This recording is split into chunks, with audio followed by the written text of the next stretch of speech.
Olá pessoal, professor Cristiano aqui para mais uma aula. Estamos iniciando a semana 5 do nosso PET 3 do nono ano de História. O tema de hoje é sobre a exclusão das minorias no Brasil, né? A histórica exclusão das minorias no Brasil. Problema aí que a gente sofre, né, desde sempre. Vamos tentar entender um pouquinho quais são as causas, né, desse problema de exclusão social no Brasil, das minorias, e também como que a Constituição de 1988 tentou aí resolver parte desses problemas. Então, sem demora, vamos lá para os nossos slides, né? Então, o tema da aula de hoje está lá em cima, o Brasil e a exclusão histórica das minorias sociais, né? Primeiro a gente vai falar um pouquinho sobre o que são minorias sociais, né? Aqui na imagem ali a gente pode ver o movimento negro, os indígenas, as mulheres, né? Então, a gente tem esse problema das minorias sociais, né? E a gente tem que entender o que são minorias sociais. Minorias sociais não são grupos minoritários, tá, da população. Por exemplo, na nossa população do Brasil hoje, as mulheres elas são a maior parte, né, da população. Mas em relação aos direitos, elas são uma minoria, né?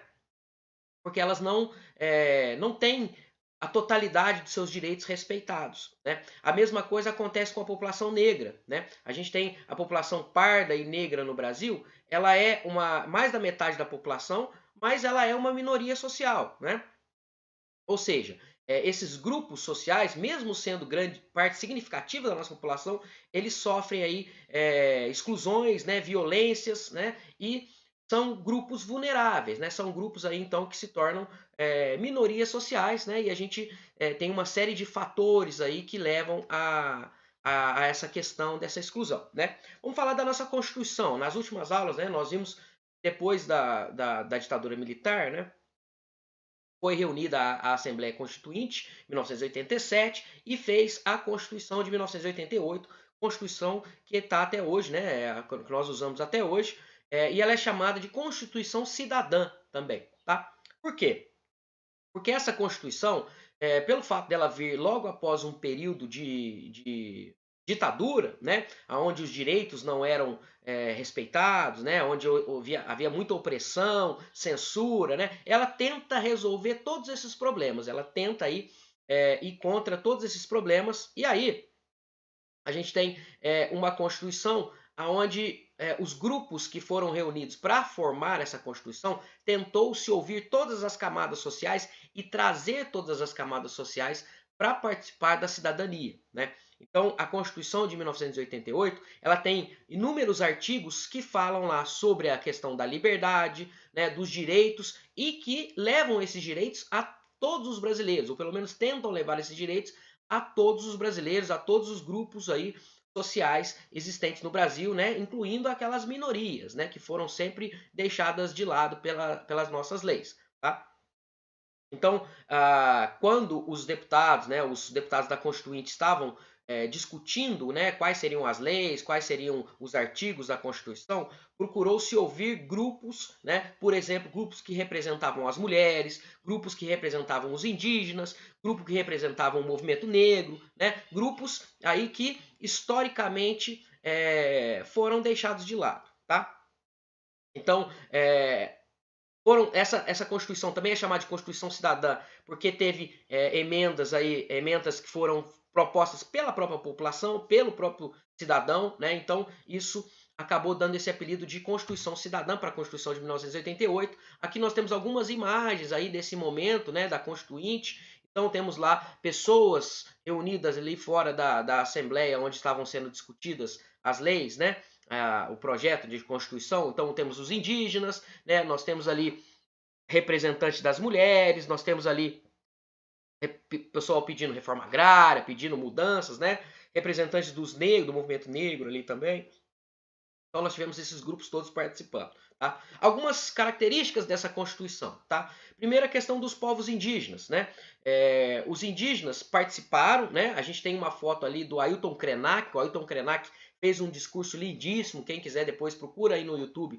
Tem esse discurso dele lá na Constituinte, onde ele foi de terno, né? Ele não foi ali com os trajes dos indígenas, né? Ele foi de terno e ele começa a falar assim, e aí ele tira uma tintura, né, preta que os indígenas usam, né? E ele começou a passar no rosto assim, e ele falou assim: não é só porque eu pinto o rosto, minha cultura pinta o rosto de preto é que a gente tem menos direitos, né? Ou que a gente não é cidadão brasileiro. E aí ele faz um discurso lindíssimo defendendo aí o direito dos povos indígenas, inclusive o direito à posse de terras, né? Os indígenas, eles são os habitantes originais do Brasil, né? Quando os portugueses, os europeus chegaram aqui, eles já dominavam, eles já habitavam aqui no nosso território, e eles são os verdadeiros donos, né? Os direitos originários da posse de terra são deles, né?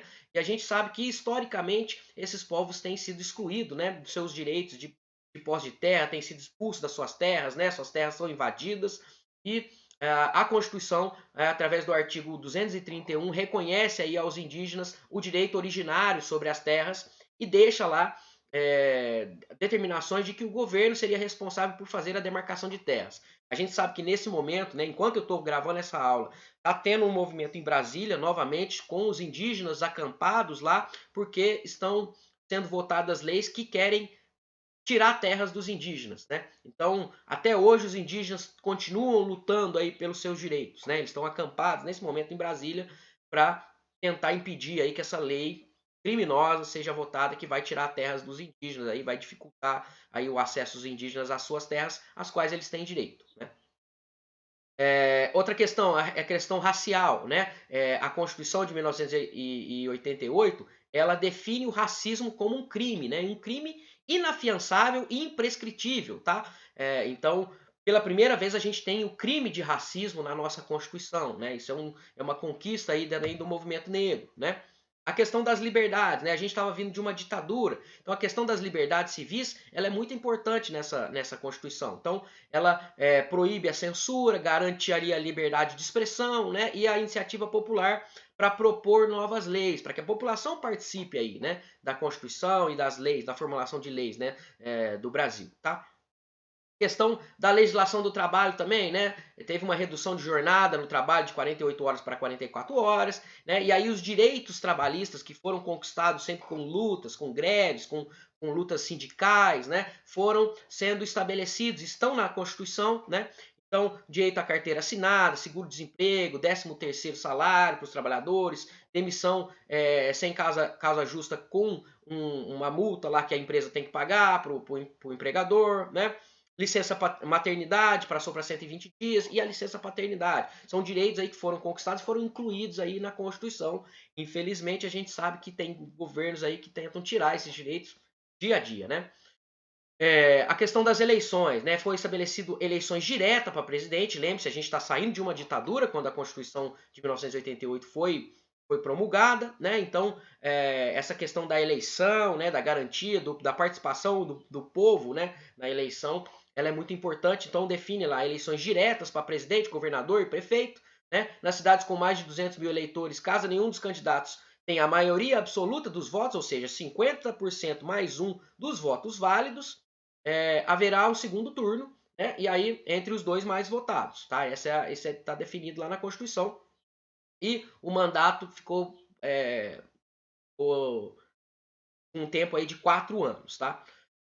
O voto, né? O que aconteceu? Os analfabetos foram desde sempre excluídos, né, das eleições. Eles não tinham direito de votar. E grande parte, durante muito tempo da nossa história, grande parte da nossa população era analfabeta, né? A questão da escolaridade, chegar aí nos espaços mais remotos da nossa sociedade, é uma coisa muito recente, né? E aí os analfabetos, a grande maioria da população não podia votar. E agora a Constituição de 88 garantiu aí esse direito, né? Os analfabetos eles são obrigados a votar, mas eles têm o direito facultativo, se eles quiserem, eles podem votar. O voto se tornou obrigatório para os brasileiros maiores de 18 anos e menores de 70 anos.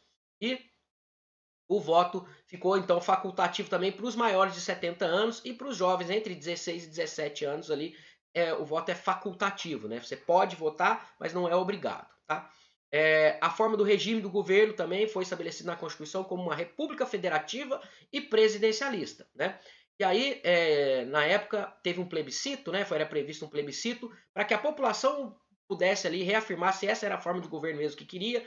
E aí teve um plebiscito para escolher entre o presidencialismo, o parlamentarismo e entre a república e a monarquia. E aí o vitorioso foi a república e o presidencialismo, né? Que é o sistema de governo que nós temos hoje, tá? E aí, Vamos falar agora da questão da violência contra as minorias no Brasil, né? Dentre as causas aí para a violência contra as minorias, a gente pode citar o racismo estrutural, né? O que é o racismo estrutural? É aquele racismo que ele já está institucionalizado, né? Ele já faz parte aí do nosso comportamento. Às vezes a gente tem comportamentos, a gente pensa algumas coisas, a gente fala algumas coisas e a gente nem percebe que é racismo, né? Porque culturalmente sempre foi assim, né? Então esse racismo já está enraizado aí na nossa sociedade, infelizmente, né? E aí nós temos que superar isso. Essa questão do racismo estrutural, né, faz parte aí da nossa sociedade, da nossa história, né? Nós fomos criados numa base escravista, né? Onde a população negra sempre foi perseguida, sempre foi punida com o uso de violência, né? E sempre ficou às margens ali. E isso foi permanecendo na nossa sociedade, mesmo com o fim da escravidão, essa população continuou marginalizada e a gente naturalizou aí essa discriminação, né? Então, os espaços segregados, né? Essa questão da diferença social virou uma coisa natural. Às vezes a gente tem comportamentos que são racistas e a gente nem pensa sobre isso porque a gente sempre fez assim, sempre foi assim. Então nós temos que superar esse racismo estrutural e pensar de forma a incluir todos, né? E pensar que o Brasil é para todos, as leis são para todos, né? E os direitos são para todos, tá?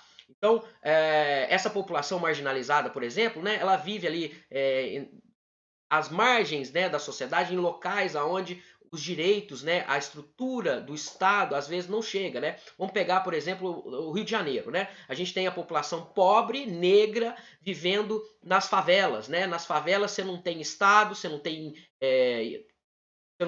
presença lá de educação, de escola, de segurança, né? Direitos que o Estado fornece para a população, você não tem isso lá, né? Então, essa população fica marginalizada e fica sujeito, por exemplo, a falta aí, né, de educação, a falta de políticas de assistência, a falta de saúde, a falta de saneamento e sujeito ao tráfico de drogas, né? E aí essa questão da violência acaba entrando aí por essa ineficácia do Estado em relação às periferias. E essa população que vive nas periferias, que no Brasil ela é majoritariamente negra, né?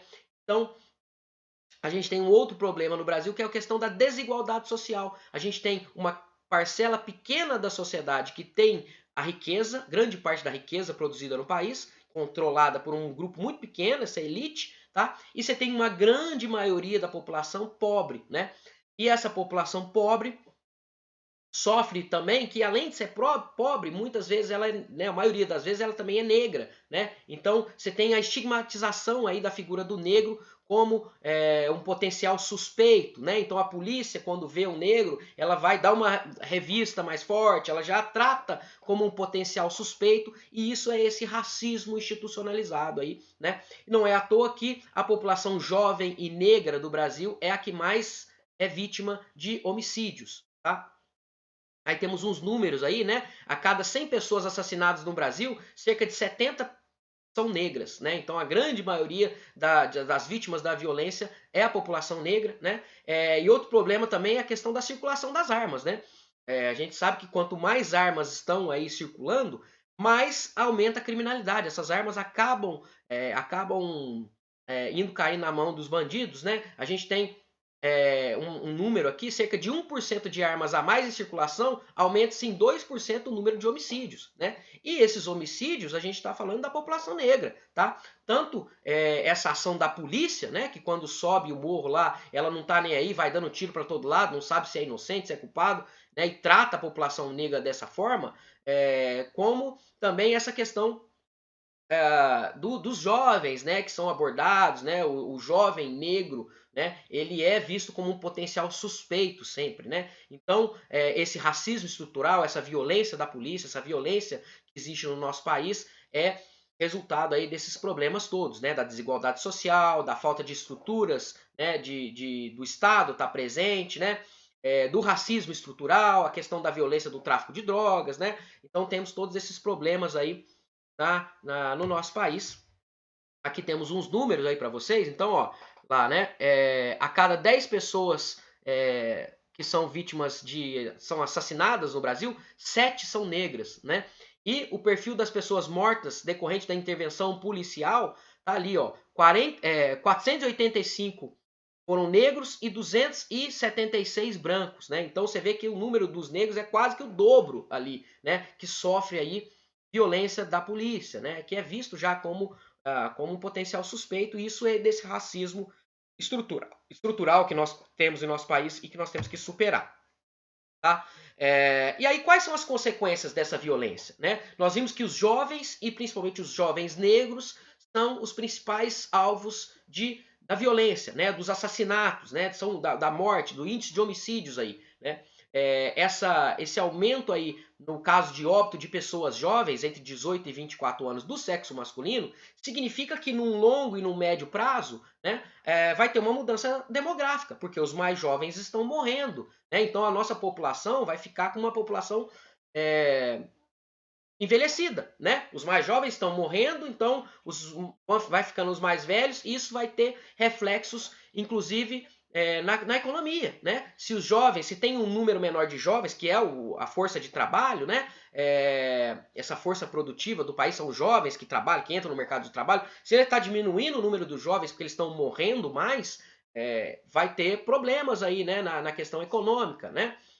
A gente vai ter uma sobrecarga também no sistema de saúde, porque é uma população envelhecida, ela precisa mais do sistema de saúde, né? E, por fim, né, a perda de liberdades democráticas aí, né? Como a perda da liberdade de expressão, da liberdade de ir e vir, porque a população fica com medo, né? Então, o jovem negro, ele fica com medo de sair na rua e ser abordado pela polícia, sabe? A gente tem uma tirinha aí, né, que tá duas pessoas, um negro e um branco, né, andando na rua, e eles são abordados pela polícia, né, e ele pede assim, cadê a nota fiscal?